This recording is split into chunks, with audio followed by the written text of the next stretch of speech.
عبده ورسوله يا أيها الذين آمنوا اتقوا الله حق تقاته ولا تموتن إلا وأنتم مسلمون يا أيها الناس اتقوا ربكم الذي خلقكم من نفس واحدة وخلق منها زوجها وبث منهما رجالا كثيرا ونساء واتقوا الله الذي تساءلون به والأرحام إن الله كان عليكم رقيبا يا أيها الذين آمنوا اتقوا الله وقولوا قولا سديدا يصلح لكم أعمالكم ويغفر لكم ذنوبكم ومن يطع الله ورسوله فقد فاز فوزا عظيما أما بعد فإن أصدق الحديث كتاب الله وخير الهدي هدي محمد صلى الله عليه وسلم وشر الأمور محدثاتها وكل محدثة بدعة وكل بدعة ضلالة وكل ضلالة في النار أما بعد فأعوذ بالله من الشيطان الرجيم بسم الله الرحمن الرحيم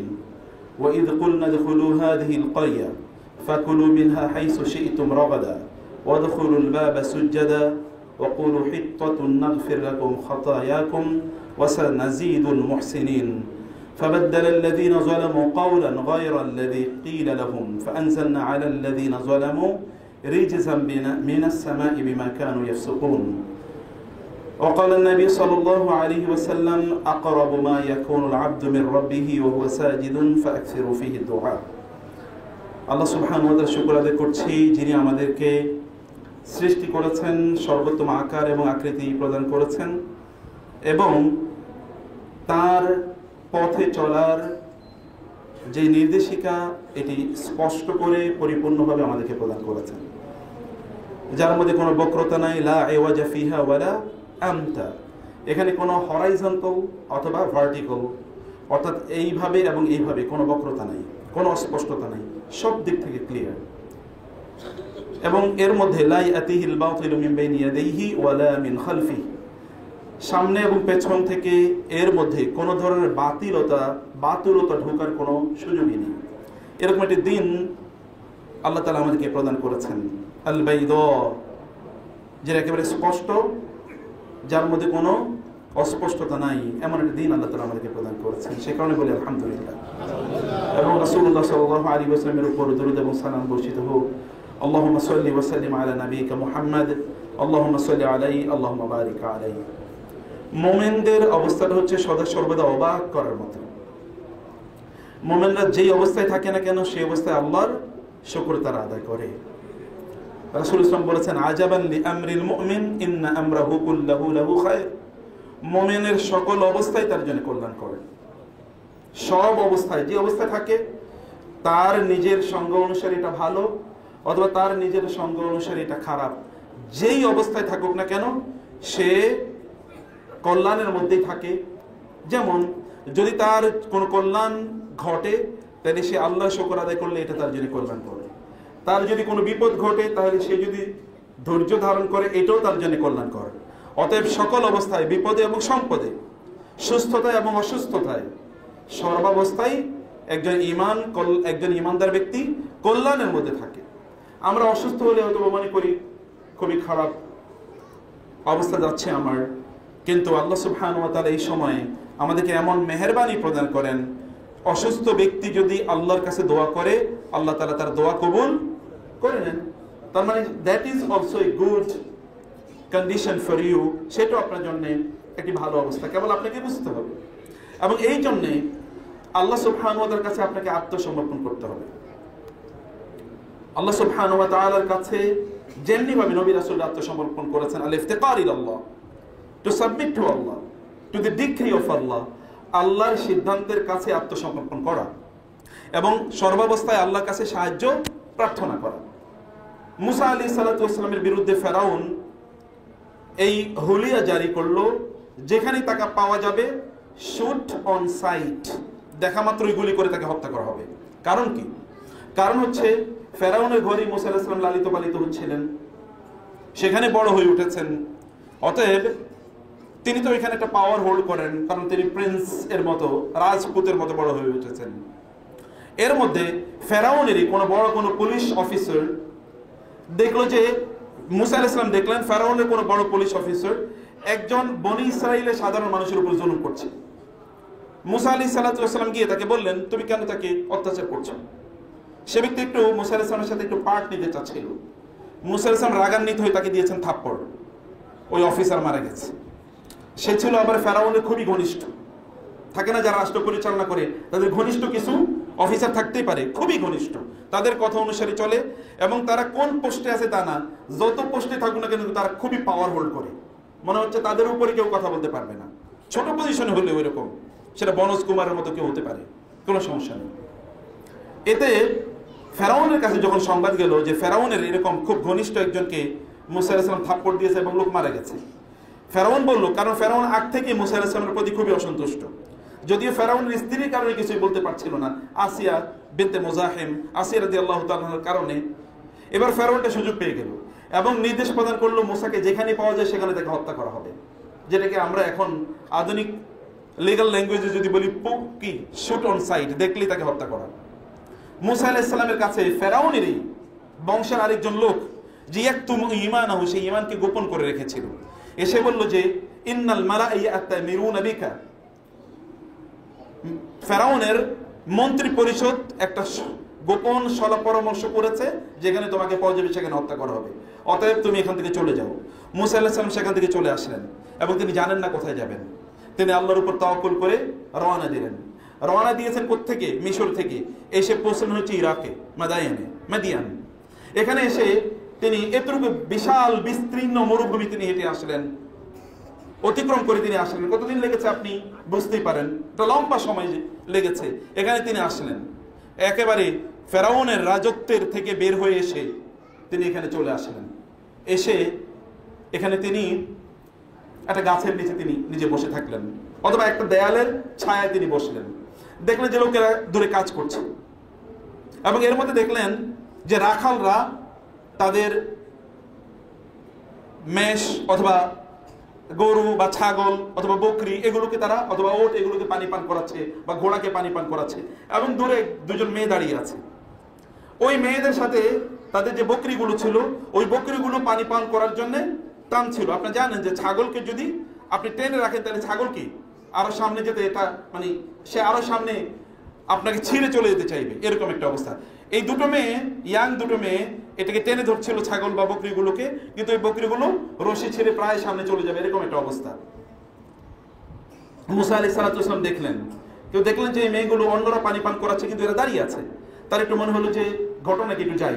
তিনি বললেন, মা খাদবুকুমা, শুধু এতটুকুই, আপনাদের কি অবস্থা, what is wrong with you, আপনাদের কি অবস্থা বলেন, কেন অন্যরা তো পানি পান করাচ্ছে, আপনারা কেন পান করাচ্ছেন না? তখন তার উপরে বললেন যে আমাদের বাবা হচ্ছেন একজন বৃদ্ধ, শাইখুন কাবীর, একজন বৃদ্ধ মানুষ, বয়োবৃদ্ধ, আর আমাদের ঘরে আর কোনো পুরুষ মানুষ নাই। আমাদের এই বকরি, ছাগল, মেষ এগুলোকে আমরাই পানি পান করাই। আমরা এই যে পুরুষ মানুষরা অথবা এই রাখালরা যতক্ষণ পর্যন্ত পানি পান করিয়ে তাদের এই গবাদি পশুগুলোকে পানি পান করিয়ে না চলে যায় ততক্ষণ পর্যন্ত আমরা এখানে যাই না। ওরা যতক্ষণ পর্যন্ত পানি পান করায় তখন আমরা যাই না, এরা চলে গেলে যখন জায়গাটি খালি হয়ে যায় তখন আমরা এখানে যাই। এই অবস্থা আলোচনা চলছে, কিন্তু মুসা আলাইহিস সালাম ওই যে এত বিস্তীর্ণ পথ, মরুভূমি এবং ফেরাউনের রাজত্ব, সাম্রাজ্য পার হয়ে এখানে এসে এই গাছের নিচে তিনি ভাবছিলেন করব কি। এর মধ্যে তিনি ওদেরকে এই কাজ করতে দেখছিলেন। তিনি এখানে বসে বলেন, আল্লাহ রব্বি ইন্নী লিমা আনজালতা ইলাইয়া মিন খায়রিন ফাকির। ইফতিকার, তিনি বলেন, হে আল্লাহ, আমি তো কত অসহায় তুমি জানো, আমার কেউ নাই, এখানে কোনো পরিচিত নাই। ওইখান থেকে আমি মাথার উপর হুলিয়া জারি করা হয়েছে সেটা নিয়ে আমি ঘুরছি, কারণ আমাকে হত্যা করা হবে এই নির্দেশনা দেওয়া হয়েছে, এটা নিয়ে আমি ঘুরছি, এখানে আমি পালিয়ে চলে এসেছি। আল্লাহ, আমার কেউ নাই, তুমি আমাকে যেই কল্যাণী দান করো না কেন ওইটাই আমি গ্রাব করবো, ওইটা আমি ধরবো। মিন খায়রিন, আরবি ভাষা যারা জানেন, খায়রিন এটা নাকেরা, মিন আবার তাবঈদ বোঝায়। তাবঈদ মানে হচ্ছে কিছু, মিন মানে কিছু, আবার খায়রিন মানে ছোট কল্যাণ। যেই কল্যাণই আপনি দেন না কেন, যেই অবস্থায় আপনি আমাকে আজকে দেন, আমি সেটাকে গ্র্যাব করবো, সেটাই আমি নেব, আমি ছাড়বো না। আপনি আমাকে আজকে যা দেন আমি তাই নেবো। আল্লাহ, এটাকে তিনি আল্লাহ তাআলার কাছে তার আপিল, তার এই ফরিয়াদ আল্লাহ তাআলার কাছে তিনি বলে রাখলেন। এর মধ্যে তিনি দেখলেন ওই ঘটনাগুলো ঘটছে। এবার তিনি গেলেন, এই দোয়া তার শেষ, এবার তিনি মেয়েদের কাছে গেলেন এবং বললেন যে কি অবস্থা। তারা বললেন যে এই অবস্থা। তিনি বলেন, আচ্ছা ঠিক আছে, তোমরা এখানে দাঁড়াও, আপনি এখানে দাঁড়ান, আমি আপনাদের বকরিগুলোকে পানি পান করিয়ে দিচ্ছি। তিনি এদের বকরিগুলো নিলেন এবং পানি পান করিয়ে দিলেন। দেওয়ার পরে তাদেরকে বকরিগুলো দিয়ে বললেন, যান আপনারা। তারাও মুসা আলাইহিস সালামকে কিছু বলেন নাই, মুসা আলাইহিস সালাম তাদেরকে কিছু বলেন নাই। এখানে চোখ টিপাটিপিও নাই, মোবাইল ফোন আদান প্রদানও নাই, কারো ঠিকানা নেওয়া নাই, কোনো আলাপ আলোচনা নাই, শুধু এতটুকুই। ইয়াংরা ভালো করে বুঝবেন, আপনি তো কাউকে একটু হেল্প করলে তার কাছ থেকে একটু মোবাইল নাম্বার চান, একটু ইমেল চান, একটু ফেসবুক প্রোফাইলটা চান, টুইটার অ্যাড্রেসটা কি একটু চান, কোন এলাকায় থাকে, আচ্ছা আরেকবার আপনারা আসলে আমাকে একটু খবর দিয়েন, আমি এখানে আসি, আপনাদেরকে হেল্প করব, ঠিক আছে, ইত্যাদি কত কাহিনী। কিচ্ছু জিজ্ঞেস করেন নাই। মুসা আলাইহিস সালাম নিচের দিকে তাকিয়ে তাদের সাথে কথা বলেছেন, নিচের দিকে তাকিয়ে তাদের ক্যাটেলগুলো, তাদের বকরিগুলো তাদেরকে দিয়ে তারপরে মুসা আলাইহিস সালাম আবার এসে গাছের নিচে বসে আছেন। তার ওই যে আল্লাহর কাছে দোয়া করেছেন, আল্লাহ আজকে যে কল্যাণই দাও না কেন, এই কল্যাণই আমি নেব আজকে, যা ছোট হোক বড় হোক, আমি এটার বড় ছোটর দিকে তাকাবো না। তোমার কাছ থেকে আজকে যে অফার আমার কাছে আসবে, এই অফারে আজকে আমি গ্রহণ করবো। যে অবস্থায় তুমি রাখবা, এই অবস্থায় আমি সন্তুষ্ট। এর মধ্যে এই দুজন বাসায় গেল। সাধারণত তারা একটু পানি, তাদের গবাদিগুলোকে পানি একটু পরে পান করায় এবং একটু বিকাল হয় তারা বাসায় যেতে, কিন্তু আজকে একটু আর্লি চলে গেল। বাবা জিজ্ঞেস করে, কি ব্যাপার, তোমরা আজকে এত আগে কেন? বলে, বাবা একটা অসাধারণ ঘটনা ঘটেছে। বলে, কি? বলে, এরকম আমাদেরকে এই এলাকার এই যে পুরুষ মানুষ, এগুলো খুব ভালো না সাধারণত, এই কারণে ওরা না যাওয়া পর্যন্ত আমরা ওইখানে যাই না, কিন্তু আজকে অসাধারণ একটা ইয়াং ম্যান দেখেছি, খুবই অভূতপূর্ব চরিত্র, এই অঞ্চলের লোকজনের চরিত্রের মতো না, এটা ভিন্ন চরিত্র। তিনি আসলেন, আমাদেরকে বললেন এবং আমাদের বকরিগুলো নিলেন, এগুলোকে পানি পান করে এরপরে আমরা চলে আসলাম, কিচ্ছু বলেন না। খুবই ভালো আমাদেরকে মনে হয়েছে, কারণ মহিলারা এরা কিন্তু পুরুষ মানুষ ভালো করে বুঝতে পারে। পুরুষ মানুষের চেহারার দিকে তাকাইলে একদল নারী তারা বুঝতে পারে এই লোকটা ভালো না খারাপ। একদল নারী দেখে আল্লাহ তাআলা এমনি এরকম একটা মর্যাদা বা এরকম দূরদর্শিতা আল্লাহ তাআলা দিয়েছেন ন্যাচারালি। এবং এই নারী, তিনি তার বাবাকে তিনি বললেন যে এরকম একটা পুরুষ চরিত্র এত ভালো, এরকম চরিত্রের মানুষ এখানে খুব কম দেখেছে। বাবা বললেন, ভালোই তো। মেয়ের আলোচনা শুনে বাবা বুঝলেন, আমার মেয়ে তো এতদিন পর্যন্ত কোনো পুরুষের ব্যাপারে এসে কোনো কথা বললেন নাই, এই ছেলের ব্যাপারে যেহেতু বলেছে নিশ্চয়ই ভালো। এবার তিনি বললেন, একজনকে, ওই যে বড় মেয়ে, তাকে পাঠালেন, যাও তাকে একটু খবর দিয়ে আসুন। এবার মুসা আলাইহিস সালামের কাছে তিনি সে নারী গেলেন এবং গিয়ে বললেন, ইন্না আবি ইয়াদউকা, আমার বাবা তোমাকে ডাকছেন, আপনাকে ডাকছেন। আপনি আজরামা সাকাইতা লানা, আপনি যে আমাদের ক্যাটেলগুলোকে, বকরিগুলোকে পানি পান করিয়ে দিয়েছেন, এই জন্য আপনাকে প্রতিদান, পুরস্কার, স্যালারি, অনারিয়াম, সম্মানী কিছু একটা উপঢৌকন দিয়ে দেবেন, এখন আপনাকে ডেকেছেন, এই কারণে আপনাকে ডেকেছেন। এই মেয়েটা যখন এখানে এসেছে, কিভাবে এসেছে আল্লাহ সুবহানাহু ওয়া তাআলা তার দৃশ্য বর্ণনা করেছেন। ওয়াজাআত ইহদাহুমা তামশি আলা ইসতিহিয়াইন, এদের মধ্যে একজন আসলেন, একজন নারী, বড় মেয়েটি, যে মেয়েটি বাবাকে গিয়ে বলেছিল, সে আসলেন এমন ভাবে হেঁটে, লজ্জাবনত অবস্থায় তিনি হেঁটে এসেছেন।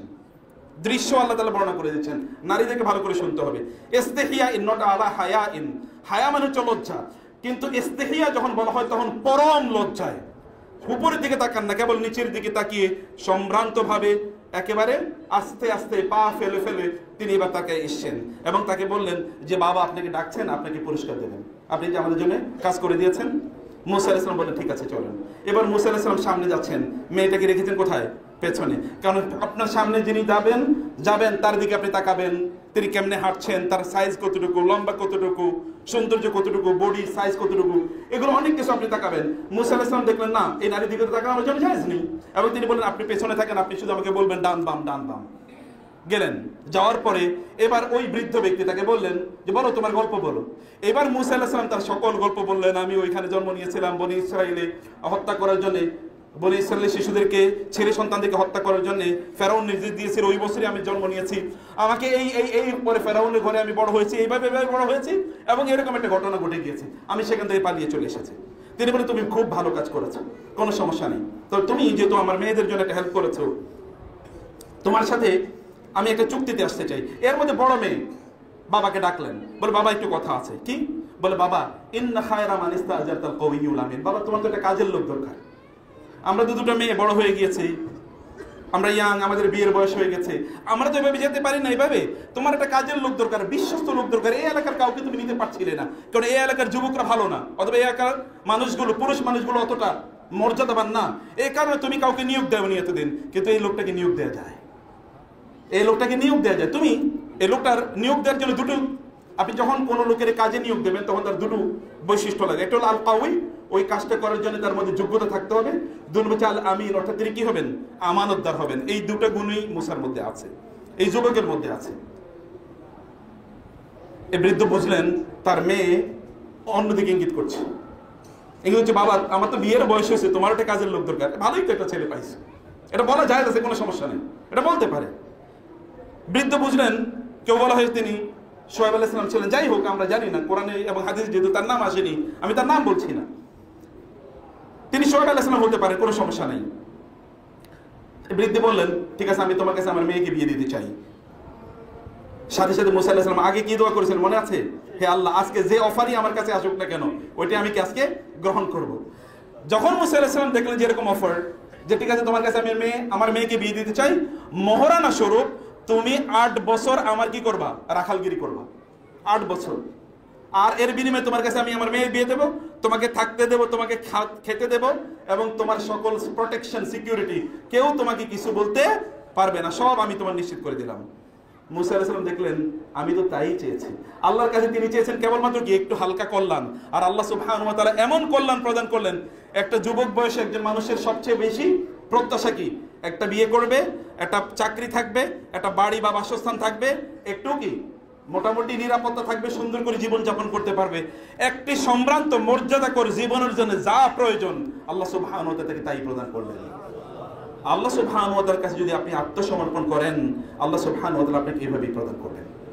আত্মসমর্পণ করা, কিন্তু আত্মসমর্পণের শ্রেষ্ঠতম মাধ্যম কি? এই মাধ্যমটি মূলত আমি আজকে খুব সংক্ষেপে আপনাদের সামনে আলোচনা করতে চাই।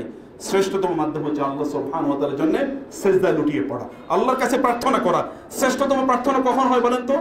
যখন আমরা সিজদায় থাকি, তখন আল্লাহর কাছে সবচেয়ে বেশি আমরা কি করি? প্রার্থনা করি। আল্লাহ সুবহানাহু ওয়া তাআলা এই মুসা আলাইহিস সালাম যে বনী ইসরাঈলের কাছে নবী হিসেবে প্রেরিত হয়েছেন, আল্লাহ তাআলা তাদেরকে বললেন যে তারা ফেরাউন থেকে মুসা আলাইহিস সালাম পরবর্তীতে এখান থেকে মুসা আলাইহিস সালাম চলে গিয়েছেন আবার মিশরে, তিনি নবী হয়েছেন। এই যে নারী যাকে তিনি স্ত্রী হিসেবে গ্রহণ করলেন এবং তার সন্তান, এদিকে তিনি মিশরে গিয়েছেন, সেখান থেকে তিনি বনী ইসরাঈলকে নিয়ে এসেছেন। এক লম্বা স্টোরি, এই স্টোরি আপনারা জানেন, আমি সেটা বলছি না। তিনি যখন সেখান থেকে তাদেরকে নিয়ে আসছিলেন, যখন লোহিত সাগর পার হয়ে এপারে চলে আসলেন, এবং এপারে এসে এরা বললেন যে আমরা এমন একটা জায়গায় যেতে চাই যেখানে আমরা নিজেরা ফসল উৎপাদন করে খেতে পারবো। আল্লাহ সুবহানাহু বললেন তাদেরকে, ওয়াইজ কুলনা, যখন আমরা বললাম উদখুলু, আমরা তাদেরকে বললাম যে তোমরা এই আল আরদ আল মুকদ্দাসা, যে তোমরা এই পবিত্র ভূমিতে, এই হলি ল্যান্ড, যেটাকে এখন আমরা জেরুজালেম বলছি, বা ফিলিস্তিন, এই অঞ্চল কথা বলে তোমরা এখানে প্রবেশ করো। এবং ওয়াকুলু মিনহা হাইসু শি'তুম রাগাদা, এখান থেকে তোমরা তৃপ্তি ভরে তোমরা যা চাও সকল ফল এবং ফসল এখানে তোমাদের পক্ষে উৎপাদন করা সম্ভব হবে, এবং তৃপ্তি ভরে তোমরা সেখানে খাও। কিন্তু কন্ডিশন হচ্ছে, যখন ওয়াদখুলুল বাবা সুজ্জাদা, তোমরা চেয়েছো আমার কাছে, তোমরা চেয়েছো, আমি তোমাদেরকে প্রদান করলাম সর্বশ্রেষ্ঠ ল্যান্ড, তোমাদেরকে আমি প্রদান করলাম শাম, সিরিয়া, যেখানে রাসূলুল্লাহ সাল্লাল্লাহু আলাইহি ওয়াসাল্লাম তাকিয়ে বলেছেন ঈমান হবে কোথায়? সিরিয়াতেই। সিরিয়াতে ঈমান কোন একটা সময় যখন আসবে, তখন সিরিয়া হবে আল মালহামা, অর্থাৎ সবচেয়ে বড়, গ্রেটেস্ট ওয়ার, সবচেয়ে বড় যুদ্ধ। এই যুদ্ধের কেন্দ্র হবে সিরিয়া বা শাম, ফিলিস্তিন, এই জেরুজালেম অঞ্চলটি। এবং এখানেই ইমাম মাহদীর আগমন ঘটবে, এখানেই ঘটবে ঈসা আলাইহিস সালামের আগমন, এখানে দাজ্জাল আগমন ঘটবে। সব যুদ্ধ এখানে সংঘটিত হবে। কিয়ামতের আগে ওইখানে গিয়ে ঈমান খুঁজতে হবে, এবং ঈমানদাররা কিয়ামতের আগে ওইখানে চলে যাবে। এমনকি যখন চারিদিক থেকে আগুন তৈরি হবে, আগুন যখন মানুষকে দাবিয়ে নিয়ে যাবে, তখন লোকের ওইখানে গিয়ে থাকবে। অথবা ইসলাম যখন আবার গোটা পৃথিবীতে যখন খেলাফত প্রতিষ্ঠিত হবে, আল্লাহ এবং আল্লাহর রাসূলের দেয়া জীবন পদ্ধতির উপর গোটা পৃথিবীতে যখন আবার শাসন ব্যবস্থা তৈরি হবে, তখন কেন্দ্রের মধ্যে থাকবে কোথায়? এই সিরিয়া, এটা কেন্দ্রবিন্দু। অথবা এটা নিয়ে সবসময় শকুনদের এখানে দৃষ্টি আছে, তারা এটাকে সবসময় দখল করে নিতে চায়। আল্লাহ সুবহানাহু ওয়া তাআলা এখন যে মুজাহিদরা এটাকে উদ্ধার করেছেন, মুক্ত করেছেন, আল্লাহ সুবহানাহু ওয়া তাআলা তাদের মাধ্যমে রাসূলুল্লাহ সাল্লাল্লাহু আলাইহি ওয়াসাল্লাম যেই খেলাফত প্রতিষ্ঠা করে দিয়েছেন আমাদেরকে, সাহাবায়ে কেরাম যে খেলাফত প্রতিষ্ঠা করে দিয়েছেন, এরকম খেলাফত আল্লাহ তাআলা এখানে তৈরি করে দেন। এখন এখান থেকে যেন শুরু হয় গোটা পৃথিবীতে জুড়ে, যেন আবার শরিয়া প্রতিষ্ঠিত হয়। এখানে যেমনি হবে পৃথিবীর শেষ ঘটনাগুলো এখানে ঘটবে। আমরা মনে করি যদি শেষের শুরু এটা হয়, তাহলে এই জায়গা থেকে কেন গোটা পৃথিবীতে আল্লাহ সুবহানাহু ওয়া তাআলা ইসলামী শরিয়া এবং খেলাফত যেন কায়েমের ব্যবস্থা আল্লাহ তাআলা তৈরি করে দেন। সম্মানিত ভাইরা, আমি বলছি যে সেখানে তারা গেলেন, আল্লাহ তাআলা তাদেরকে বললেন এই পবিত্র ভূমি তোমাদেরকে প্রদান করলাম, তোমরা এখানে যখন যাবে তখন সুজ্জাদান, সিজদার মতো করে তোমরা সেখানে ঢুকবে। কিন্তু তারা কি বলেছে? এবং ওয়াকুলু হিত্তাতুন, তোমরা বলতে থাকবে ক্ষমা চাই, ক্ষমা চাই। কেন ক্ষমা চাই? কারণ এর আগে এদেরকে আল্লাহ সুবহানাহু ওয়া তাআলা এখান থেকে মুক্ত করলেন, স্বাধীন স্বাধীনতা আল্লাহ তাআলা তাদেরকে প্রদান করলেন, বিজয় আল্লাহ তাআলা তাদেরকে প্রদান করলেন। এরপরে আল্লাহ তাআলা বললেন আল্লাহর কেবল ইবাদত করতে, আত্মসমর্পণ করতে আল্লাহর কাছে। কিন্তু তারা কি করলো? ওই নদী পার হয়ে এপারে এসে তারা বলল, এই যে আল্লাহ না ইলাহান কামা লাহুম আলিহা মুসা, এই যে এদের এতগুলো মূর্তি আছে, আমাদের জন্য এরকম একটা মূর্তি বানান না, আমরা মূর্তির পূজা করি। ওরা ওই মাত্র ওইখান থেকে দেখে বের করে নিয়ে আসা হয়েছে আল্লাহর ইবাদত করার জন্য। এবং আল্লাহ তাআলা তাদের সামনে এমন অনেক মুজিজা ঘটালেন যেগুলো কখনো ঘটার কথা নয়, এগুলো তারা বলে গেছে। এই মাত্র সমুদ্র পার হয়ে এসে এখানে এসে বলল আমাদের একটা মূর্তি বানিয়ে দেন। এরপরে মুসা আলাইহিস সালাম গেলেন তাওরাত আনার জন্য তুর পাহাড়ে। এর মধ্যে 40 দিনের অনুপস্থিতিতে তারা কি করলো? একটা গোবাছুর স্বর্ণ দিয়ে সামির নির্দেশনায় একটা গোবাছুরের মতো মূর্তি তারা বানালো এবং গরুর পূজা তারা শুরু করে দিল। প্রশ্ন হলো যে গরুর পূজার আইডিয়া ওরা পাইলো কোত্থেকে? গরুর পূজার আইডিয়া পেয়েছে তার হচ্ছে মিশরে। কারণ মিশরে ওই যে ফেরাউনি সম্রাটরা ওরা কিন্তু গরুর পূজা করতো। কিভাবে গরুর পূজা করতো? সবচেয়ে গুরুত্বপূর্ণ একটা গরুকে তারা একটা জায়গায় দাঁড়া করিয়ে রাখতো, ওই গরুর কাছে লোকেরা যাইতো, এখান থেকে কিছু ব্লেসিং বরকত তারা হাজির করতো। যেমনি ভাবে দেখবেন আমাদের আশপাশের কিছু দেশ আছে, ওইখানে তারা গরুর সব কিছু থেকে তারা কি নেয়? বিভিন্ন ধরনের বরকত তারা নিতে চায়। গরুর পেশাব থেকে বরকত নেয়, গরুর গোবর দিয়ে ঘর লেপন করে ওইখান থেকে তারা বরকত নেয়। গরুর মধ্যে কেবল বরকত, গরুর স্রষ্টার মধ্যে কোনো বরকত তারা খুঁজে পায় না। এরকম একটা পরিস্থিতি। ওরা ওইখানে দেখেছে গরুর পূজা করে, অথবা এখানে এসে দেখলো, ওইখানে যেমন দেখেছে মূর্তি পূজা করে, এখানে এসে বললো আমাদের একটা মূর্তি থাকা দরকার। ওইখানে দেখছে গরুর পূজা করে, এখানে এসে তারা গরুর পূজা শুরু করে দিয়েছে। মানুষ যা দেখে, যেমন দেখবেন আমাদের বাপ দাদারা, আপনারা বলে থাকেন যে বাপ দাদারা অনেক কিছু করেছে, এখন যদি আপনি তাদেরকে তাওহীদের কথা বলেন, বলে বাপ দাদারা এটা করছে, তোমরা আবার নতুন ইসলাম নিয়ে এসছো। বাপ দাদাদের ধর্ম আঁকড়ে ধরতে চায়। বাপ দাদারা তারা যেহেতু দেখেছে যে যারা মূর্তি পূজা করে অথবা গরু পূজা করে, তাদের সাথে যেহেতু এরা উঠা বসা করেছে, এদের মধ্যে এরকম কিছু দর্শন বা বিশ্বাস অথবা এবং কিছু প্র্যাকটিস, এদের মধ্যে ট্র্যাডিশন এগুলো থেকে গিয়েছিল। এদের মধ্যে এরকম ট্র্যাডিশন থেকে গিয়েছিল, ওরা ওইখান থেকে বের হতে পারে নাই।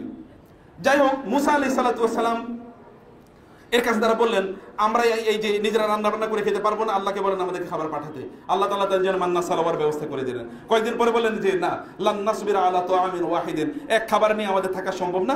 আল্লাহকে বলেন এমন একটা জমিনে আমাদেরকে নিতে, সেখানে আমরা নিজেরা উৎপাদন করে খাবো। কারণ তারা কি করেছিল, ওই যে মিশরে এরা তো ছিল মূলত কৃতদাস, অতএব এরা মিশরের রাজন্যবর্গ যারা ছিল বা ওইখানকার ফেরাউনের গোষ্ঠীর জন্য এরা উৎপাদন করতো, রাখালের মতো করে কাজ করে উৎপাদন করতো, ওরা খেত। অতএব তাদের ওই আগের অভ্যাস এরও তারা পরিবর্তন করতে পারে নাই, বলে আমরা এরকম উৎপাদন করে এখানে খাবো। আল্লাহ বলেন যাও উদখুলুল আরদাল মুকাদ্দাসা আল্লাতী, যেই পবিত্র ভূমিটাকে আমি বরকতপূর্ণ করেছি ওইখানে যাও, সেখানে তোমরা ফাইন্না লাকুম মা সাআলতুম, তোমরা যা চেয়েছো তা সেখানে তোমরা পাবে। কিন্তু ওইখানে প্রবেশ করার জন্য দরজা দিয়ে প্রবেশ করার সময় কি করতে হবে? সেজদাবনত হয়ে প্রবেশ করতে হবে। কিন্তু তারা কি সেজদাবনত হয়ে প্রবেশ করেছে? সেজদার মতো করে এইভাবে প্রবেশ করতে, এইভাবে মাথা ঝুঁকে প্রবেশ করতে বলেছে, আল্লাহর জন্য মাথা ঝুঁকবে। কিন্তু তারা তা না করে আগে দিয়েছে পা, এইভাবে তারা সেখানে ঢুকেছে। উদ্ধত অহংকারী জাতি, এরা এখন অহংকার করেছে। মুসা আলাইহিস সালাম মাত্র তাদেরকে বের করে নিয়ে এসেছেন, মুক্তি দিয়েছেন। মুসা আলাইহিস সালামের সময় তারা অহংকার করেছে, এখনো তারা এই 1000 বছর জুড়ে তারা অহংকারী করে যাচ্ছে। এবং এই কারণে আল্লাহ সুবহানাহু বললেন তোমাদের উপর লানত, কিয়ামত পর্যন্ত তোমাদের উপর লানত তোমাদের উপর পতিত হবে। এবং আল্লাহ তাআলা বলেছেন গায়রিল মাগদুবি আলাইহিম ওয়ালাদ-দাল্লিন, এরা যার মাগদুব আলাইহি অর্থাৎ যাদের উপর আল্লাহর গজব পড়েছে। ওয়াবাউ বিগাদাবিন আলা গাদাব, গজবের উপর গজব এদের উপর পড়বে বলে আল্লাহ সুবহানাহু ওয়া তাআলা ঘোষণা করেছেন। কারণ তারা আল্লাহর প্রত্যেকটা আদেশ তারা লঙ্ঘন করেছে। যে আমি যে কথা বলেছি, আল্লাহ বলেন তোমাদেরকে যদি কোনো এই যে তোমাদের যা চেয়েছো তোমাদেরকে তা দেয়া হয়েছে, তোমাদের দায়িত্ব হলো আল্লাহর জন্য সেজদায় লুটিয়ে পড়া। তাহলে সেজদা হচ্ছে আল্লাহ সুবহানাহু ওয়া তাআলা এর শুকর আদায় করার জন্য শ্রেষ্ঠতম মাধ্যম, এবং আল্লাহ সুবহানাহু ওয়া তাআলার কাছে চাওয়ার জন্য শ্রেষ্ঠতম মাধ্যম। এই কারণে ইবনে তাইমিয়া রাহিমাহুল্লাহ তিনি বলেছেন যে আযযু মা ফিল ইনসানি ওয়াজহুহু, মানুষের শরীরের শ্রেষ্ঠতম জায়গা হলো তার মুখ। ফাওয়াদুহু আলাল আরদি গায়াতু খুদুইহি বিবাদানিহি, অতএব কোন একজন ব্যক্তি যখন তার এই কপাল এবং তার মুখটি মাটির মধ্যে রাখে, তার মানে হচ্ছে সে আল্লাহ সুবহানাহু ওয়া তাআলার কাছে তার সবচেয়ে বেশি বিনয়, নম্রতা, আত্মসমর্পণ প্রকাশ করলো। এবং তিনি বললেন ওয়া হুয়া গায়াতু মা ইয়াকদিরু আলাইহি মিন যালিক, একজন বান্দা আল্লাহর কাছে আত্মসমর্পণের শ্রেষ্ঠতম পদ্ধতি হলো সিজদায় লুটিয়ে পড়া। একজন মানুষ যদি চায় আল্লাহর কাছে সবচেয়ে বেশি, সবচেয়ে বড় ভাবে আত্মসমর্পণ করবে, তখন সেই ব্যক্তিকে সিজদায় লুটিয়ে পড়তে হবে। আল্লাহ তার কাছে সবচেয়ে নিকটবর্তী ফেরেশতারা যারা আছেন তাদের ব্যাপারে আল্লাহ সুবহানাহু ওয়া তাআলা বলেছেন, ইন্নাল্লাযীনা ইনদা রাব্বিকা লা ইস্তাকবিরুনা আন ইবাদাতিহি ওয়া ইউসাব্বিহুনা ওয়া লাহু ইয়াসজুদুন। আল্লাহর নিকটবর্তী সবচেয়ে নিকটবর্তী গুরুত্বপূর্ণ ফেরেশতারা তারা আল্লাহ সুবহানাহু ওয়া তাআলার ইবাদত করতে গিয়ে তারা অহংকার করে না, বরং তারা তার তাসবিহ পড়ে এবং তার জন্য তারা সিজদায় লুটিয়ে পড়ে। এমন অনেক ফেরেশতা আছে যে ফেরেশতারা সৃষ্টির শুরু থেকে সিজদায় যে লুটিয়ে আছেন, এখনো তারা মাথা তুলেন নাই সিজদার থেকে। আল্লাহ সুবহানাহু ওয়া তাআলাকে তার সিজদার জন্য এরকম ভাবে রেখে দিয়েছেন। রাসূলুল্লাহ সাল্লাল্লাহু আলাইহি ওয়াসাল্লাম তিনি আল্লাহ সুবহানাহু কাছে প্রত্যেকটি অবস্থায় তিনি সিজদায় লুটিয়ে পড়তেন। আল্লাহর সবচেয়ে প্রিয় বান্দাদের কথা বলতে গিয়ে আল্লাহ তাআলা সূরা মারিয়ামে বলেছেন, উলাইকাল্লাযিনা আনআমা আল্লাহু আলাইহিম, এরা হচ্ছে তারা যাদের উপর আল্লাহ তাআলা নিয়ামত বর্ষণ করেছেন, মিনান নবিয়িন, নবীদের, এবং নবীদের আলোচনা করতে গিয়ে সর্বশেষ বললেন, ইযা তুতলা আলাইহিম আয়াতুর রাহমানি খাররু সুজদান ওয়া বুকিয়া, যখন তাদের সামনে আল্লাহর আয়াতগুলো উচ্চারণ করা হয় তখন তারা কাঁদতে কাঁদতে সিজদায় লুটিয়ে পড়ে। এটা আল্লাহর প্রিয় বান্দাদের, নবীদের বৈশিষ্ট্য। অতএব আল্লাহ তাআলার কাছে সবচেয়ে বড় আত্মসমর্পণ, আল্লাহর কাছে চাওয়ার জন্য শ্রেষ্ঠতম যে মাধ্যমটি, সেই মাধ্যমটি হলো সিজদা লুটিয়ে পড়া। রাসূলুল্লাহ সাল্লাল্লাহু আলাইহি ওয়াসাল্লাম আল্লাহর জন্য এরকম সিজদা প্রদান করতেন না। আয়েশা রাদিয়াল্লাহু তাআলা বলেছেন, ইয়াসজুদু সিজদাতা মিন যালিকা কদরা মা ইয়াকরাউ আহাদুকুম 50 আয়া মিন ক্বাবলি আন ইয়ারফা রাসাহু। ইমাম বুখারী উল্লেখ করেছেন, আয়েশা রাদিয়াল্লাহু তাআলা বলেন, রাসূলুল্লাহ সাল্লাল্লাহু আলাইহি ওয়াসাল্লাম যখন সিজদা প্রদান করতেন, এমন লম্বা সিজদা প্রদান করতেন তোমরা এর মধ্যে কোরআনের 50টি আয়াত পড়ে ফেলতে পারতে। এত লম্বা তিনি সিজদা প্রদান করতেন। রাসূলুল্লাহ সাল্লাল্লাহু আলাইহি ওয়াসাল্লাম সিজদার মধ্যে কি বলতেন? আল্লাহুম্মা লাকা সাজাদতু ওয়া বিকা আমানতু ওয়া লাকা আসলামতু সাজাদা ওয়াজহি লিল্লাযী খালাকাহু ওয়া সাওয়ারাহু ওয়া শাক্কা সামআহু ওয়া বাসারাহু তাবারাকাল্লাহু আহসানুল খালিকিন। তিনি বলতেন, হে আল্লাহ, আল্লাহুম্মা লাকা সাজাদতু, হে আল্লাহ তোমার জন্য আমি সিজদা করলাম, ওয়া বিকা আমানতু, তোমার প্রতি ঈমান এনেছি, ওয়া লাকা আসলামতু, তোমার কাছে আমি আত্মসমর্পণ করলাম। সাজাদা ওয়াজহি লিল্লাযী খালাকাহু, আমার এই চেহারাকে যিনি সৃষ্টি করেছেন তার জন্য এই চেহারা সিজদায় লুটিয়ে পড়লো। ওয়া সাওয়ারাহু, এটাকে সুন্দর আকৃতি প্রদান করেছেন। ওয়া শাক্কা সামআহু ওয়া বাসারাহু, চোখ এবং কান যিনি তৈরি করে দিয়েছেন। তাবারাকাল্লাহু আহসানুল খালিকিন, তিনি শ্রেষ্ঠতম সৃষ্টিকর্তা। অতএব তার জন্য আমার গোটা অঙ্গ জুড়ে সিজদায় আমরা লুটিয়ে পড়ি। দেখেন, নামাজের মধ্যে সর্বশ্রেষ্ঠ কাজটা কি? সিজদা।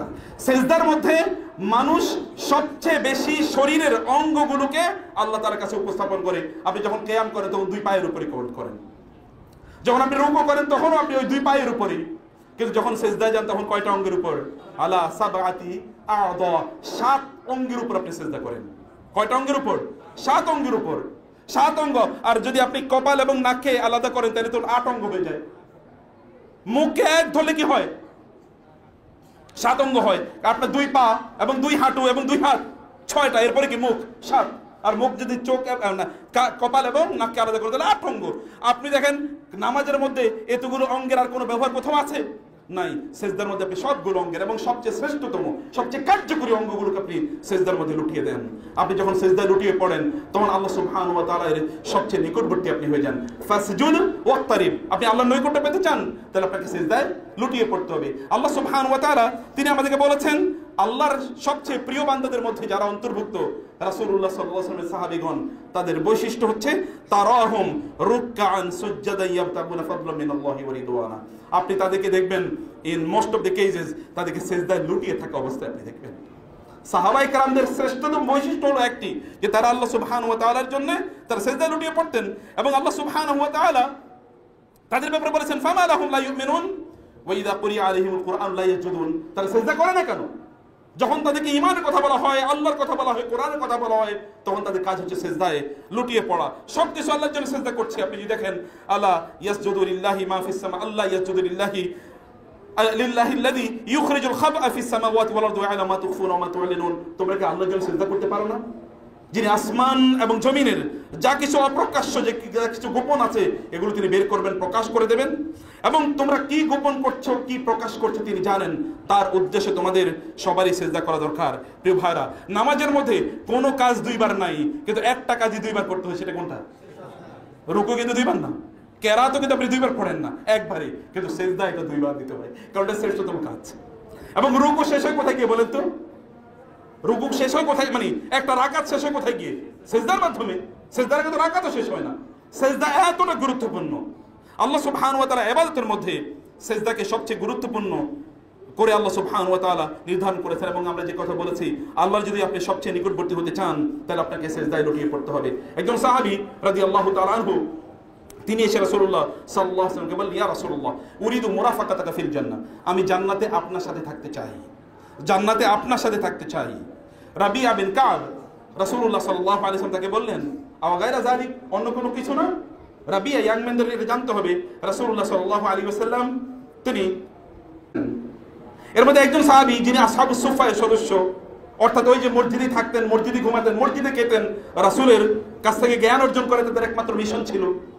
এরকম একজন ইয়াং ম্যান তিনি রাতের বেলা তিনি সিদ্ধান্ত নিলেন, রাসূল সাল্লাল্লাহু যখন রাতে ঘুমের থেকে উঠেন এবং তিনি নামাজ পড়বেন, তার হয়তো টয়লেটে যাওয়া লাগবে অথবা ওজুর পানি লাগবে, তার যদি কষ্ট হয়, এই কারণে তিনি ওইখানে রাসূলুল্লাহ সাল্লাল্লাহু আলাইহি ওয়াসাল্লামের যেহেতু মসজিদের একটা পার্টে রাসূল সাল্লাল্লাহু থাকতেন, তার কোয়ার্টার, সেখানে তিনি রাসূল সাল্লাল্লাহু দরজার কাছে কান দিয়ে তিনি কান পেতে বসে থাকতেন। রাসূল সাল্লাল্লাহু ঘুমানোর সময় সুবহানাল্লাহ, আলহামদুলিল্লাহ, আল্লাহু আকবার বলে বলে ঘুমাতেন। যখন তিনি শুনতেন যে তাসবিহগুলো আর স্পষ্ট করে শোনা যায় না, তখন তিনি বুঝতেন রাসূল ঘুমিয়ে পড়েছে। আবার তিনি ঘুম থেকে উঠবেন, এরকম আওয়াজ শুনে তিনি দৌড়ে আসতেন, আবার ওইখানে বসে থাকতেন। একবার রাসূল সাল্লাল্লাহু ঘুম থেকে উঠলেন, উঠে দেখলেন দরজায় রাবিয়া বিন কাব বসা। রাবিয়া, তুমি এখানে? বলে, ইয়া রাসূলুল্লাহ আমি তো প্রতিদিন এরকম বুঝে থাকি। কেন? ইয়া রাসূলুল্লাহ রাতে যখন আপনি উঠবেন, আপনার যদি ওজুর পানি লাগে অথবা আপনার যদি একটু বদনা লাগে, তাইলে আমি যেন এগিয়ে দিতে পারি, আপনার যেন কোনো কষ্ট না হয়, এ কারণে আমি এখানে রাতে বসে থাকি। রাসূল একটু অবাক হয়ে গেলেন, ইয়াং ম্যান ঘুমানোর কথা, যুবক মানুষ কিন্তু ঘুম হয় বেশি, এ না ঘুমিয়ে এই কথা বলে। তিনি বললেন, রাবিয়া সত্যি এই জন্য? বলে, হ্যাঁ। বলে, রাবিয়া তুমি আমার কাছে কিছু একটা চাও তো, আমি তোমাকে, তুমি যা চাও তাই দেবো, খুবই সন্তুষ্ট আমি তোমার এই আচরণে, তুমি যা চাও তাই দেবো। তিনি বলেন, ইয়া রাসূলুল্লাহ আমাকে চিন্তা করতে হবে আপনার কাছে আমি কি চাইবো, আমাকে চিন্তা করতে হবে আপনার কাছে কি চাইবো। রাসূল বলেন, আচ্ছা ঠিক আছে। পরের দিন দেখো, রাবিয়া তুমি তো কিছু চাইলা না। ইয়া রাসূলুল্লাহ এখনো ভাইবা পাইনি, কি চাইবো আপনার কাছে। তৃতীয় দিন দেখো, রাবিয়া চাও নাই তো কিছু। ইয়া রাসূলুল্লাহ এখনো সিদ্ধান্ত নিতে পারিনি। চতুর্থ দিন রাবিয়া, ইয়া রাসূলুল্লাহ আমি একটা ভাইবেছি, আমি চিন্তা করলাম আপনার কাছে কি চাওয়া যায়। আমি দেখলাম যে আল্লাহর সাথে আপনার সম্পর্কের লেভেলটা কি, এই কারণে আমি বুঝলাম যে আপনার কাছে চাওয়া মানে আল্লাহ সুবহানাহু ওয়া তাআলার কাছে চাওয়া। অতএব আল্লাহর কাছে চাওয়া মানে আপনার কাছে বললে এটা আল্লাহ সুবহানাহু ওয়া তাআলা কবুল করে নেবেন, কারণ আল্লাহর সাথে আপনার যে সম্পর্ক, এই কারণে আমি ভেবেছি আপনার কাছে সবচেয়ে সেরা জিনিসটা চাইবো। কি বলো বলো? ইয়া রাসূলুল্লাহ আমি জান্নাতে আপনার সাথে থাকতে চাই। দেখেন তো মানুষের মর্যাদার লেভেলটা কি। আপনি হলে একটা চাকরি চাইতেন, একটু বিয়ে শাদী করতে চাইতেন, একটা বাড়ি ঘর চাইতেন, কিছু টাকা পয়সা চাইতেন। তিনি তো গরিব মানুষ, আসহাবুস সুফা, ফকিরদের অন্তর্ভুক্ত। তিনি বলে, আমি আপনার সাথে জান্নাতে থাকতে চাই। রাসূল তাকে বলেন, আও গায়রা যালিক, তুমি কি আর অন্য কিছু বলো, অন্য কিছু বলো। বলে, না না আমার আর কিছু চাওয়ার নাই, আমি কেবল এটা চাই। রাসূল অবাক হয়ে বলে, কে বলছে তোমাকে এটাকে? আবু বকর, ওমর, ওসমান?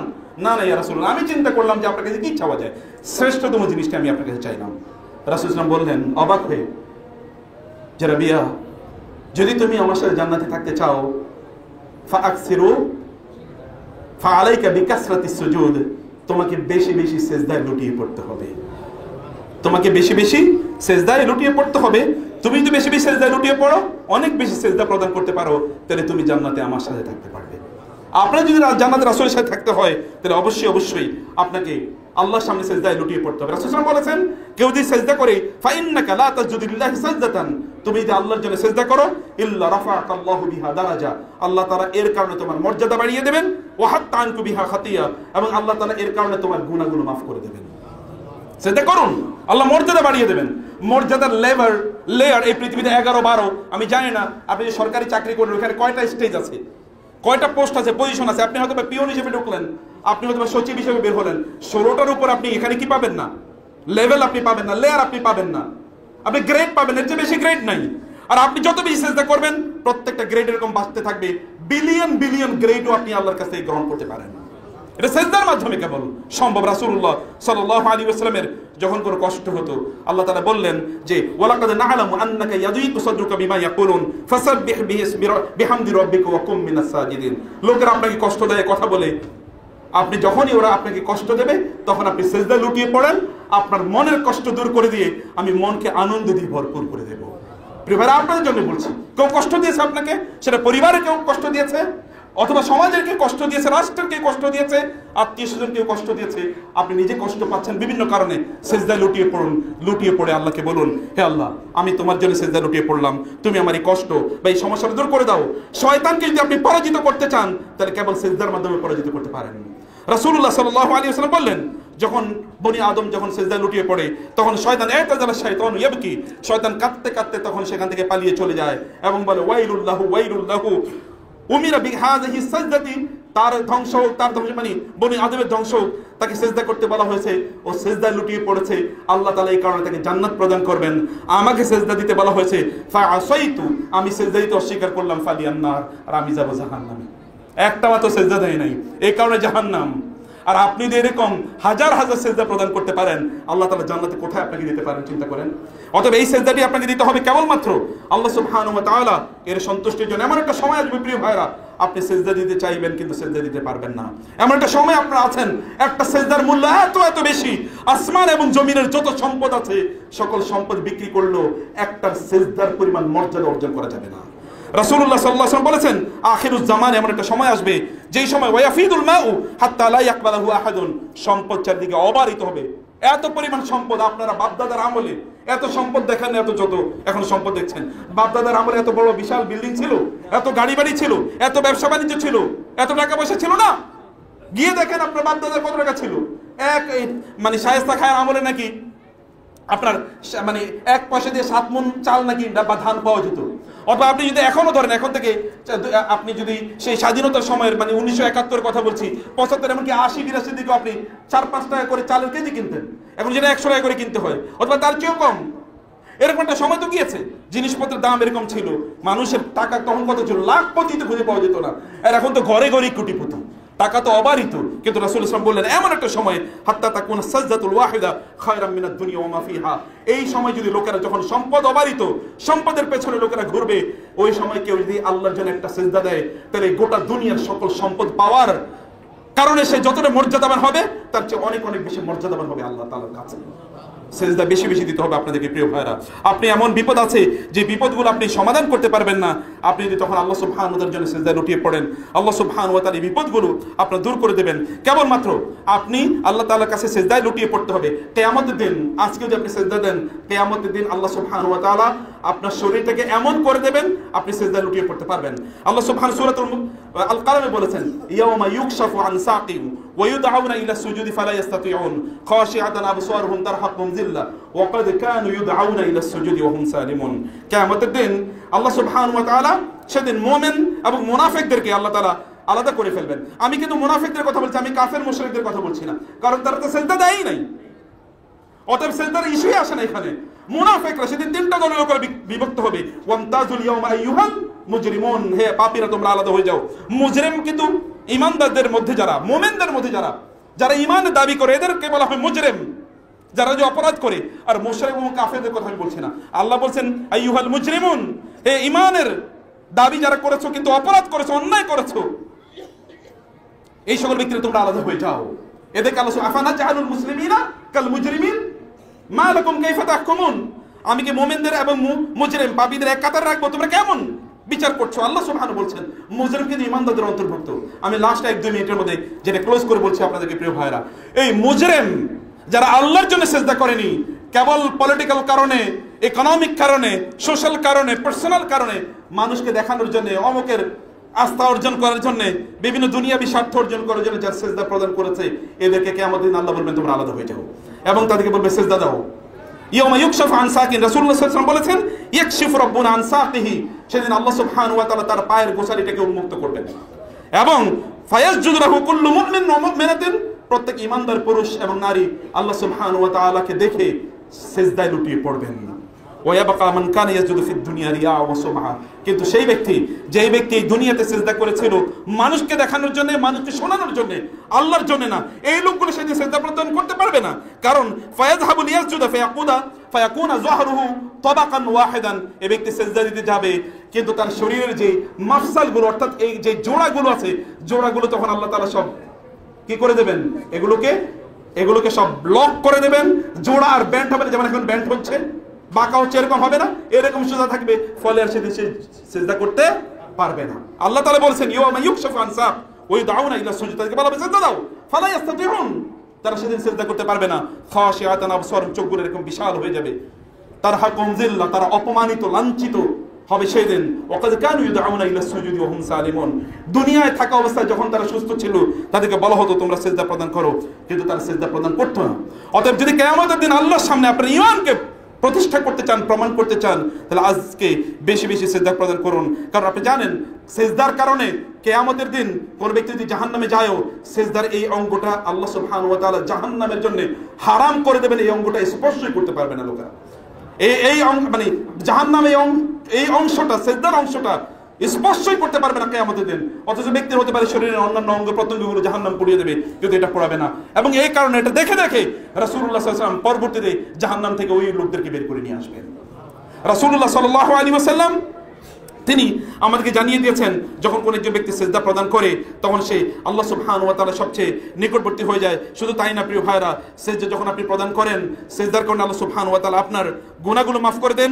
সবকিছু আল্লাহ সুবহানাহু ওয়া তাআলার জন্য সিজদা প্রদান করছে, এমনকি আসমান জমিনের যা কিছু আছে তাওবা ওয়া কারহা সবকিছু মহান আল্লাহ সুবহানাহু ওয়া তাআলার জন্য সিজদা প্রদান করছে। তাই কি আপনি আল্লাহ সুবহানাহু ওয়া তাআলার জন্য সিজদা প্রদান করবেন না? রাসূল সাল্লাল্লাহু আলাইহি ওয়াসাল্লাম বলেছেন কিয়ামতের দিন আমি আমার উম্মাহকে কিভাবে খুঁজে পাবো? উম্মাহকে খুঁজে পাওয়ার পদ্ধতি হচ্ছে তাদের ওযুর জায়গাগুলো থেকে আলো ঠিকরে পড়বে এবং তাদের সিজদার জায়গা থেকে সূর্যের চেয়ে আরো দীপ্তমান আলো বের হবে। আমি ওই আলো দেখে দেখে আমার উম্মাহকে খুঁজে বের করে নিয়ে যাব। এই জায়গাকে যদি আপনি আলোকিত করতে চান তাহলে সিজদায় লুটিয়ে পড়ুন মহান আল্লাহ সুবহানাহু ওয়া তাআলার সামনে। মহান আল্লাহ সুবহানাহু ওয়া তার কাছে আমাদেরকে আত্মসমর্পণ করার তৌফিক দান করুন। আমিন। আকুল কওলি হাযা ওয়া আস্তাগফিরুল্লাহ লি ওয়া লাকুম ওয়া লিসাইরিল মুসলিমিন ফাস্তাগফিরুহু ইন্নাহু হুয়াল গফুরুর রহিম।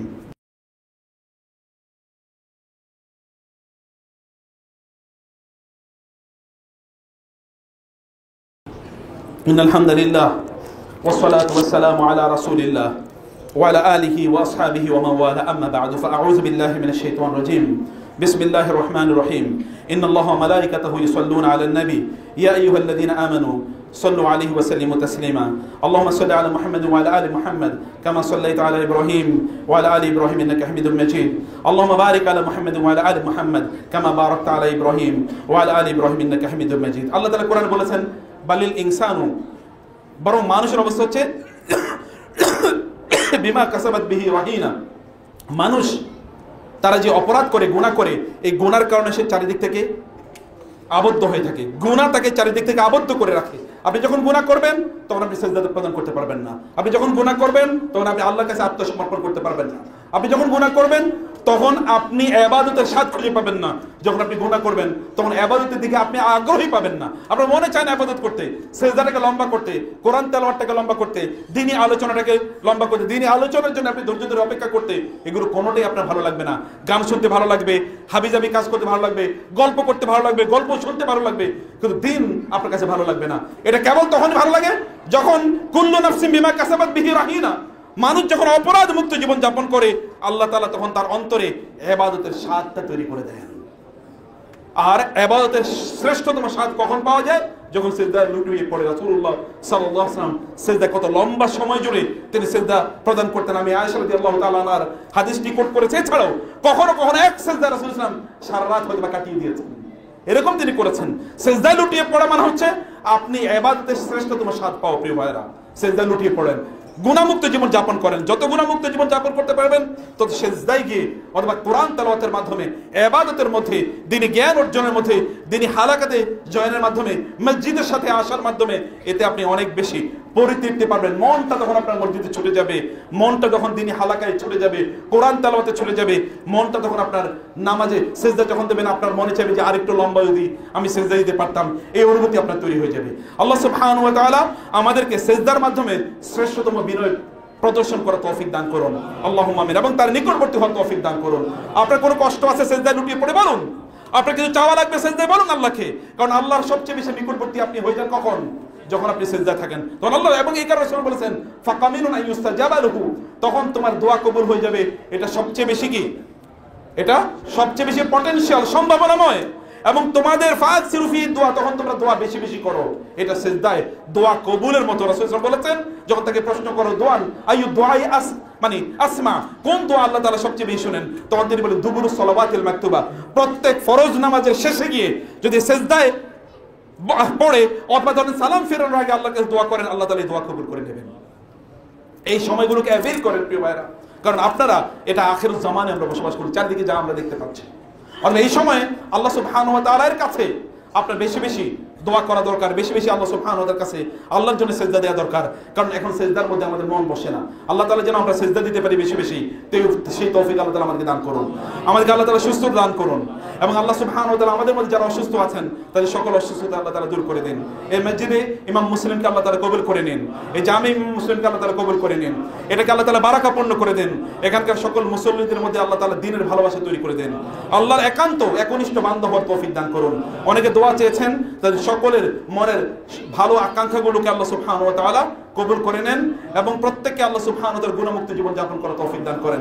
আল্লাহ তুমি আমাদের এই দেশটাকে কবুল করে নাও, দ্বীনের জন্য কবুল করে নাও, তোমার শরিয়া এখানে কায়েম করে দাও। আল্লাহ আল্লাহ তুমি আমাদের ওই অঞ্চল, যেই অঞ্চলের কথা তোমার রাসূল বারবার বলেছে এবং তুমিও কোরআনে বলেছো, আল্লাযী বারাকনা হাওলাহু লিনুরিয়াহু মিন আয়াতিনা, তোমার রাসূল যেখান থেকে মেরাজে গিয়েছে ওই জায়গাটাকে আল্লাহ তোমার রাসূলের দেশ, তোমার রাসূলের প্রতি যে সুন্নাহ, সেই সুন্নাহ অথবা তোমার যে শরিয়া, তোমার রাসূলের প্রদর্শিত যে খেলাফা, এই খেলাফা এবং শরিয়ার জন্য তুমি কবুল করে নাও আল্লাহ। সেখান থেকে ইসলামের বিজয়কে তুমি কবুল করে নাও আল্লাহ, সেখানকার মুজাহিদদেরকে তুমি কবুল করে নাও আল্লাহ, তাদের ঈমানি শক্তি আরো বাড়িয়ে দাও, তাদের শক্তিমত্তা আরো বাড়িয়ে দাও, সেখান থেকে গোটা পৃথিবীতে ইসলামের জয় জয়কার তুমি শুরু করে দাও আল্লাহ। আল্লাহ তুমি গোটা পৃথিবীতে ইসলামকে দায়েম এবং কায়েম করে দাও। মানুষ বোঝে না আল্লাহ, তুমি তাদেরকে তোমার পথটা দেখাও আল্লাহ, তুমি মানুষকে তোমার কথা বল, তোমার কথা মানুষকে বুঝিয়ে দাও আল্লাহ, তুমি যদি মানুষকে হেদায়েত দাও কেউ তাদেরকে পথভ্রষ্ট করতে পারবে না আল্লাহ। তুমি মানুষকে হেদায়েত দান করো আল্লাহ, তোমাকে বুঝার তৌফিক দান করো, তোমাকে চেনার তৌফিক দান করো আল্লাহ, তোমার রাসূলকে ভালোবাসার তৌফিক দান করো, তোমার রাসূলের সাহাবীদের তাদের পথ এবং মতে যেন আমরা চলতে পারি সেই তৌফিক আমাদেরকে দান করো আল্লাহ। আমাদের এই দেশের সকল সমস্যা তুমি সমাধান করে দাও, অস্থিরতা দূর করে দাও, ধোঁয়াশাগুলো তুমি কাটিয়ে দাও, সকল চক্রান্ত এবং ষড়যন্ত্র থেকে এই ছোট্ট ভূখণ্ডতে যেখানে হাজার হাজার মসজিদ, লক্ষ লক্ষ মসজিদ, লক্ষ লক্ষ আলেম এবং উলামা, যেখানে দিনের কথাগুলো এখন আমরা উন্মুক্ত করে বলতে পারি, এই জায়গাটাকে তুমি স্বাধীনতা দিয়ে ভরপুর করে দাও, বারাকা দিয়ে ভরপুর করে দাও। এখানকার সকল ষড়যন্ত্র এবং চক্রান্তগুলো তুমি নস্যাৎ করে দাও আল্লাহ। এখানকার ওলামায়ে কেরামদেরকে তুমি বিজয়ী করে দাও, দ্বীনকে তুমি বিজয়ী করে দাও। যারা এখানে তোমার রাসূলের খেলাফত প্রতিষ্ঠিত করতে পারবে, তোমার শরিয়া প্রতিষ্ঠিত করতে পারবে, তাদের হাতে তুমি দায়িত্ব দিয়ে দাও আল্লাহ। আকুলু কওলি হাযা ওয়াস্তাগফিরুল্লাহ লি ওয়া লাকুম ওয়া লিসাইরিল মুসলিমিন।